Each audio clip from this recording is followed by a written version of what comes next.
नमस्कार प्यारे विद्यार्थियों। अभी हम एलपीएम के टेस्ट पेपर को सॉल्व करेंगे, ठीक है। तो देखते हैं, इसमें पहला क्वेश्चन है कि निम्न में से कौन पशुधन की श्रेणी में नहीं आता है। तो देखो, गाय होता है वो पशुधन की श्रेणी में आता है, घोड़ा भी पशुधन की श्रेणी में आता है और सुअर भी पशुधन की श्रेणी में आता है। यानी कि जो पोल्ट्री होती है वो पशुधन की श्रेणी में नहीं आती। तो इसका राइट आंसर क्या हो जाएगा? पोल्ट्री हो जाएगा। देखो अगला क्वेश्चन है कि एक कुबड़ वाले ऊँट को कहा जाता है, तो क्या बोलते हैं उसको? ड्रोमेडरी बोलते हैं, ठीक है। देखिए तीसरा क्वेश्चन है, गाय के सिर पर दोनों सींगों के बीच का स्थान कहलाता है, तो क्या कहलाता है? ये पोल कहलाता है। यानी कि जो गाय के जो दोनों सींग होते हैं उनके बीच में जो उभरा हुआ स्थान होता है उसको क्या बोलते हैं? पोल बोलते हैं, ठीक है।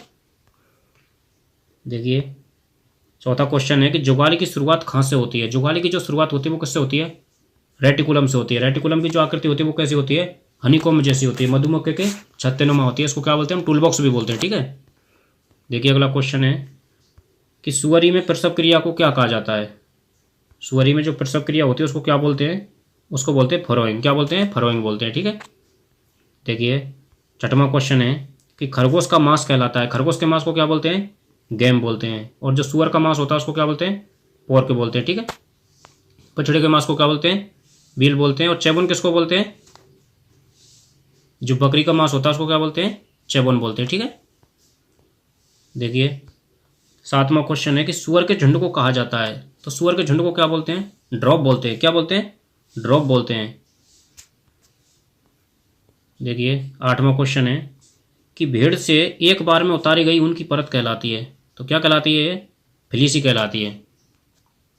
देखिए नौवां क्वेश्चन है, भेड़ में अंधेपन को रोकने के लिए किए जाने वाला कार्य है, तो भेड़ में अंधेपन को रोकने के लिए इसमें से क्या करते हैं?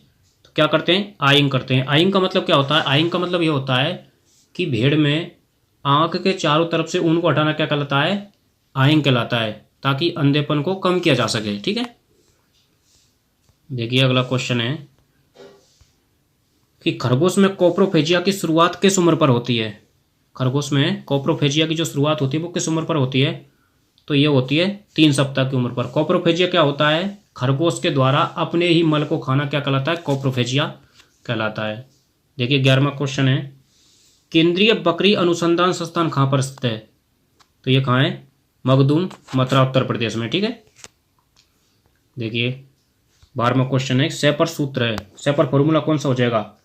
तो ये हो जाएगा लंबाई गुणा गिरथ स्क्वायर बटे 3 से, ठीक है। ये हो जाएगा। देखिए 13वां क्वेश्चन है कि मेमने में बधियाकरण की उचित उम्र है, तो कितनी उम्र हो जाएगी? 2 सप्ताह की उम्र पर। देखिए 14वां क्वेश्चन है कि बधियाकरण कौन से मौसम में करना चाहिए, तो बधियाकरण कब करना चाहिए? सर्दियों में करना चाहिए। कब करना चाहिए? सर्दियों में करना चाहिए, ठीक है। कब नहीं करना चाहिए?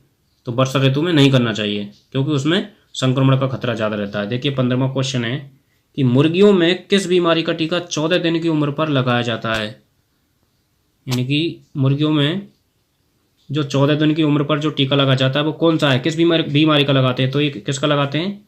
गंबोरा डिजीज का लगाते हैं। और कौन सी वैक्सीन होती है? वो जियोर्जिया वैक्सीन होती है, ठीक है, जो 2 सप्ताह की उम्र पर लगाई जाती है। देखो 16वां क्वेश्चन है कि डेयरी जानवरों में दूध दोहन की सबसे खराब विधि कौन सी है।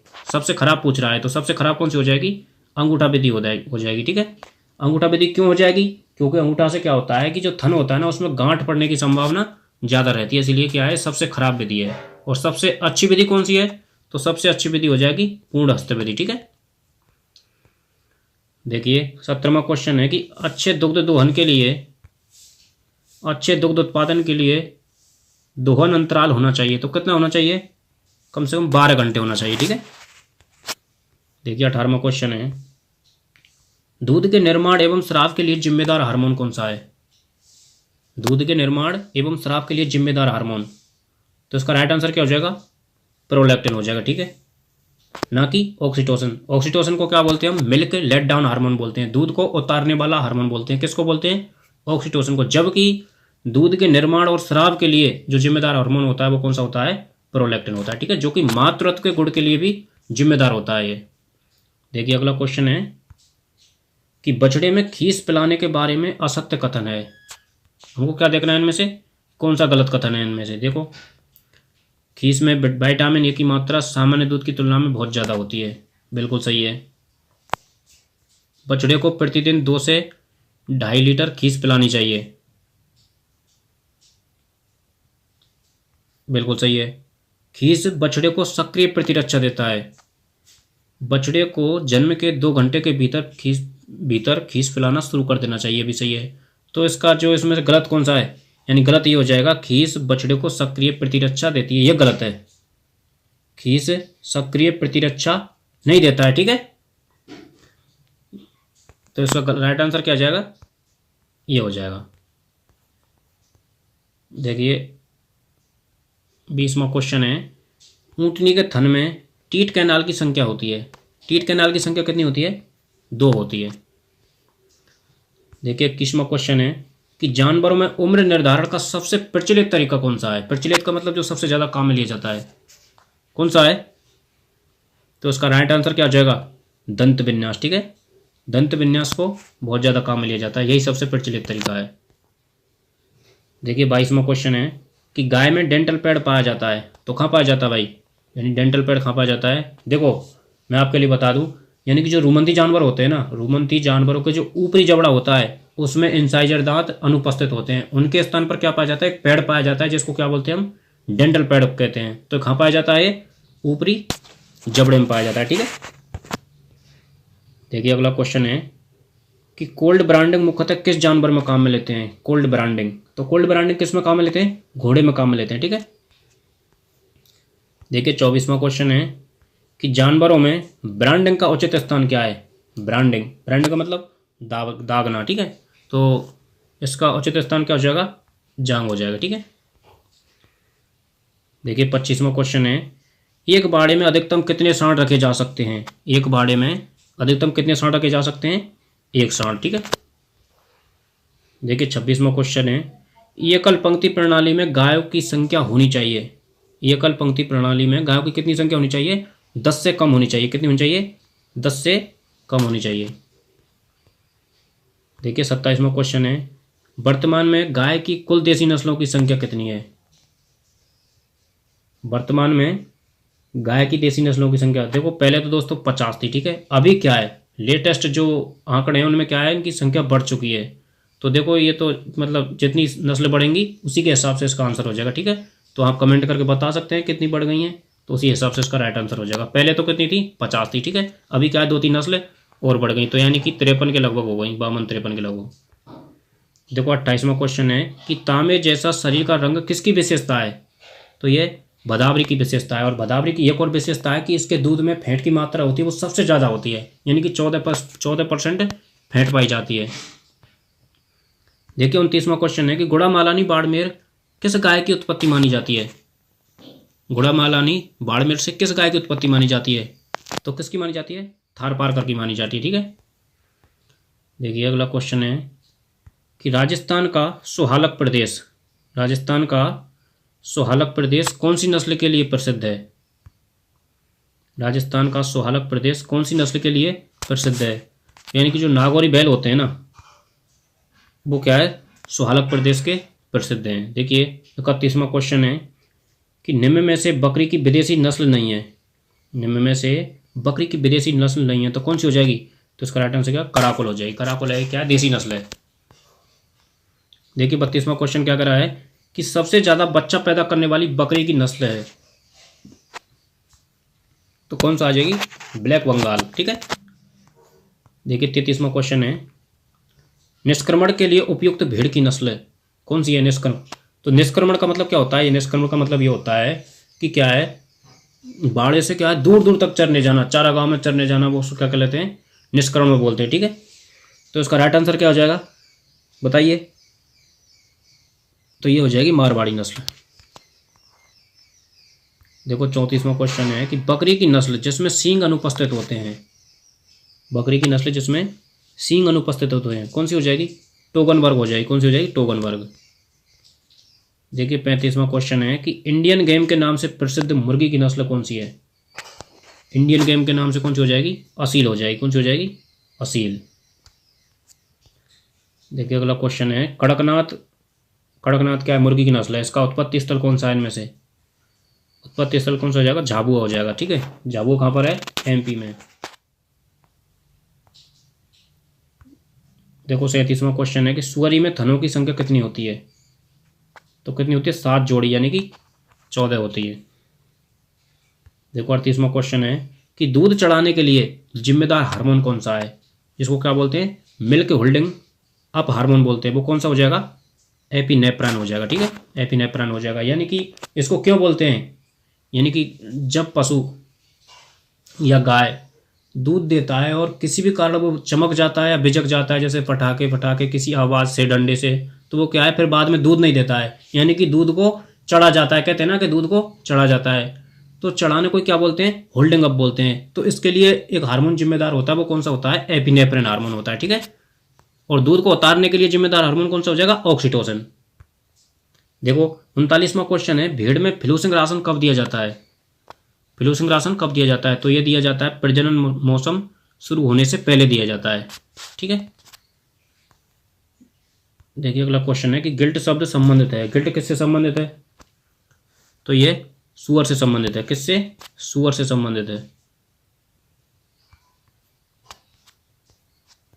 देखिए 41वां क्वेश्चन है कि मुर्गी में आमाशय के कितने भाग होते हैं? मुर्गी में आमाशय के कितने भाग होते हैं? 2 भाग होते हैं, एक तो प्रोवेंट्रिकुलस और एक वेंट्रिकुलस। प्रोवेंट्रिकुलस को ट्रू स्टोमक बोलते हैं। अगला क्वेश्चन है कि एवोमेजम से पचित भोजन जो छोटी आंत में जाता है क्या कहलाता है? कायम कहलाता है। एवोमेजम से पचित भोजन जो छोटी आंत में जाता है क्या कहलाता है? कायम कहलाता है। देखिए 43वां क्वेश्चन है कि गाय एवं बछड़े का समूह कहलाता है। गाय एवं बछड़े का जो समूह होता है उसको क्या बोलते हैं? काफ एट फुट बोलते हैं। ठीक है, देखिए अगला क्वेश्चन है कि टीजर बुल को पाला जाता है। टीजर बुल को क्यों पालते हैं? तो हीट का पता लगाने के लिए उसको पाला जाता है। यानी कि जो टीजर बुल होता है वो कैसा नर होता है? एक बेसेक्टोमाइज नर होता है, यानी कि उसकी जो बेसेक्टोमी होती है ना, बास डिफरेंस को काट दिया जाता है। ठीक है, अगला क्वेश्चन है कि बीकानेरी ऊंट में आंख के ऊपर पाए जाने वाला धसाव कहलाता है। क्या कहलाता है? स्टॉप कहलाता है। ठीक है, देखिए अगला क्वेश्चन है कि एक डेयरी गाय को एक दिन में कितने लीटर पीने के पानी की आवश्यकता होती है?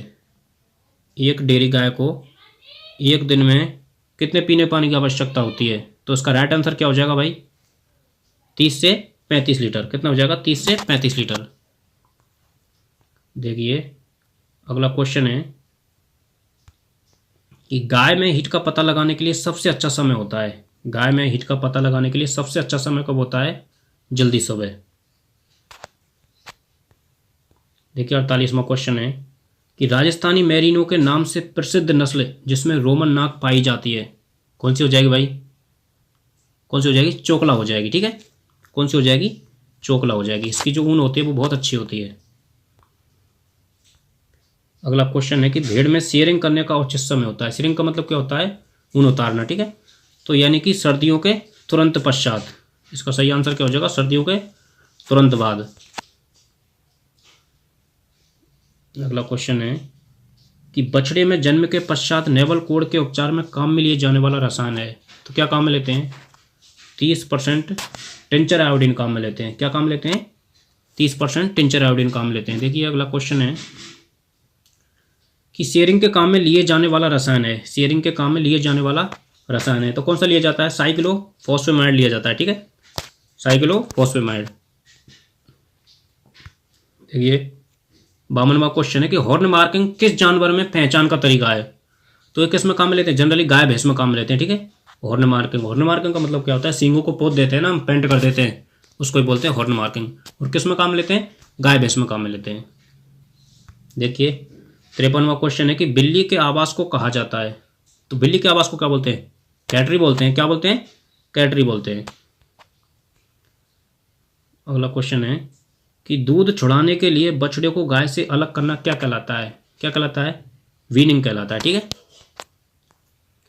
अगला है बकरी का सामान्य जीवन काल कितना होता है? बकरी का सामान्य जीवन काल कितना होता है? लगभग 15 वर्ष होता है। देखिए अगला क्वेश्चन है कि लासोटा एवं मुक्तेश्वर स्ट्रेन R2V का टीका किया जाता है तो किसके लिए करते हैं? ये रानीखेत के लिए करते हैं। देखिए 57वां क्वेश्चन है HBT। HBT का मतलब क्या होता है? हर्पीज वायरस टर्की वैक्सीन किस उम्र पर लगाई जाती है? ठीक है, HBT की जो वैक्सीन होती है वो किस उम्र पर लगाई जाती है? तो ये 1 दिन की उम्र पर लगाई जाती है। ठीक है, देखिए 58वां क्वेश्चन है कि नवजात बछड़े द्वारा त्यागा हुआ प्रथम मल क्या कहलाता है? तो क्या कहलाता है? म्यूकोनियम कहलाता है। और इसके लिए यानी कि इसके लिए कौन जिम्मेदार होता है? खीस। यानी कि जो बछड़े को हम खीस पिलाते हैं ना, तो खीस पिलाने का फायदा क्या होता है? यानी कि जो प्रथम मल निकलता है म्यूकोनियम, वो उसको निकालने में सहायक होता है खीस। ठीक है, अगला क्वेश्चन है कि गाय की नस्ल जिसमें अर्धचंद्राकार सींग पाए जाते हैं कौन सी हो जाएगी? गिर हो जाएगी। ठीक है, देखिए 60वां क्वेश्चन है कि बधियाकरण किए हुए घोड़े को क्या बोलते हैं? तो क्या बोलते हैं उसको? गेल्ड बोलते हैं। क्या बोलते हैं?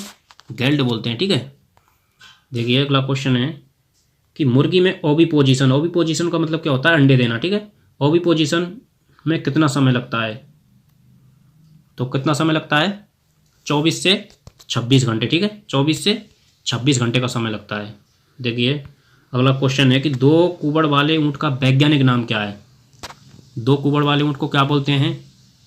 कैमेलस बैक्टीरियंस। क्या बोलते हैं? कैमेलस बैक्टीरियंस बोलते हैं। ठीक है, अगला है रेसिंग कैमल किसे कहा जाता है? रेसिंग कैमल किसे कहा जाता है? तो जो जैसलमेरी ऊँट होता है उसको क्या बोलते हैं? रेसिंग कैमल बोलते हैं। क्या बोलते हैं? रेसिंग कैमल बोलते हैं। ठीक है, किसको बोलते हैं? जैसलमेरी ऊँट को। देखिए 64वां क्वेश्चन है कि पश्मीना के नाम से प्रसिद्ध बकरी की नस्ल कौन सी है? पश्मीना के नाम से प्रसिद्ध कौन सी हो जाएगी? चेंगथेंगी हो जाएगी। कौन सी हो जाएगी? चेंगथेंगी हो जाएगी। ठीक है, देखिए अगला क्वेश्चन है कि गाय में पीछे के थनों एवं आगे के थनों में दूध का अनुपात होता है वो कितना होता है? तो ये कितना होता है? 40:60 होता है। ठीक है, यानी कि पीछे के थनों में ज़्यादा होता है और आगे के थनों में कम होता है, तो 40:60 होता है। देखिए अगला क्वेश्चन है कि डीप लीटर प्रणाली में बिछावन की गहराई होती है वो कितनी होती है? 8 से 12 इंच होती है। कितनी होती है? 8 से 12 इंच होती है। देखिए अगला क्वेश्चन है कि ग्रामीण गाय के लिए खुली आवास प्रणाली में आच्छादित क्षेत्र की आवश्यकता होती है वो कितनी होती है? 100 से 120 वर्ग फीट होती है। कितनी होती है? 100 से 120 वर्ग फीट की आवश्यकता होती है। देखिए अगला क्वेश्चन है कि जानवर द्वारा अपने ही अपशिष्ट पदार्थ को खाना क्या कहलाता है? तो इसकी तो हम पहले भी बात कर चुके हैं। क्या बोलते हैं इसको? कोप्रोफेजिया बोलते हैं। किस में देखने को मिलता है? खरगोश में देखने को मिलता है। शुरुआत कब होती है? 3 सप्ताह की उम्र पर। ठीक है, देखिए 69वां क्वेश्चन है बकरी का गर्भकाल होता है वो कितना होता है? बकरी का गर्भकाल होता है वो कितना होता है? 155 दिन होता है। ठीक है, 5 महीना 5 दिन। लेकिन भेड़ का अलग होता है, इसको आपको ध्यान रखना है। अगला है कि मुर्गी में प्रसव क्रिया को कहा जाता है। मुर्गी में प्रसव क्रिया को क्या बोलते हैं? बताइए। तो उसको क्या बोलते हैं? लेइंग बोलते हैं। क्या बोलते हैं? लेइंग। लेइंग का मतलब क्या होता है? अंडे देने की प्रक्रिया। ठीक है, उसको ओविपोजिशन भी बोलते हैं। देखिए अगला क्वेश्चन है कि गाय के आवास में टाइल से बनी छत की ढलान का कोण होता है वो कितना होता है? तो वो कितना होता है? 30 डिग्री होता है। देखिए 72वां क्वेश्चन क्या करा है कि कोप्रोफेजिया किस जानवर में सामान्यतः देखने को मिलता है? तो इसकी तो हमने पहले ही बात की थी। वो किस में देखने को मिलता है? खरगोश में देखने को मिलता है। देखिए 73वां क्वेश्चन क्या करा है कि होवल्स मेथड किस जानवर को नियंत्रित करने की विधि है? तो ये किस में काम लेते हैं? घोड़े में काम में लेते हैं। अगला है क्रेडल खां लगाते हैं। क्रेडल होते हैं उनको खां लगाते हैं, उनको गर्दन पर लगाते हैं। खां लगाते हैं, गर्दन पर लगाते हैं। देखिए अगला क्वेश्चन है कि डैंडी ब्रश किस काम आती है? तो किस काम में लेते हैं? ग्रूमिंग के लिए काम में लेते हैं। ग्रूमिंग क्या होता है? त्वचा को साफ करना। ठीक है, देखो 76वां क्वेश्चन है कि गाय की खुली आवास प्रणाली में ढके क्षेत्र एवं खुले क्षेत्र का अनुपात कितना होता है? तो वो कितना होता है? 1:2 होता है। देखिए 77वां क्वेश्चन है कि रेड सिंधी में किस रंग की मजल पाई जाती है? तो उसमें किस रंग की मजल पाई जाती है? गहरे रंग की। ठीक है, देखिए 78वां क्वेश्चन है कि गाय जिसकी उम्र 1 वर्ष से ज्यादा हो और एक बार भी ग्रामीण नहीं हो क्या कहलाती है भाई? गाय जिसकी उम्र 1 वर्ष से ज्यादा हो और एक भी बार ग्रामीण नहीं हो उसको क्या बोलते हैं? हीपर बोलते हैं। क्या बोलते हैं? हीपर बोलते हैं। देखिए अगला क्वेश्चन है कि डेयरी गाय का शुष्क काल कितना होता है। डेयरी गाय का शुष्क काल कितना होता है। शुष्क काल उसको बोलते हैं ड्राई पीरियड, जिसमें वो दूध नहीं देते वो, तो कितना होता है, 2 माह होता है। ठीक है, देखिए अगला क्वेश्चन है कि घोड़े में फुल माउथ कंडीशन किस उम्र पर होती है। तो ये 4.5 वर्ष की उम्र पर देखने को मिलती है। 4.5 वर्ष। फुल माउथ कंडीशन का मतलब क्या होता है, ये होता है यानी कि जिसमें सभी दांत उपस्थित हों, सभी दांत आ जाते हैं, उसको क्या बोलते हैं, फुल माउथ कंडीशन बोलते हैं। ठीक है दोस्तों, तो ये अपने 80 क्वेश्चन आंसर कंप्लीट हुए।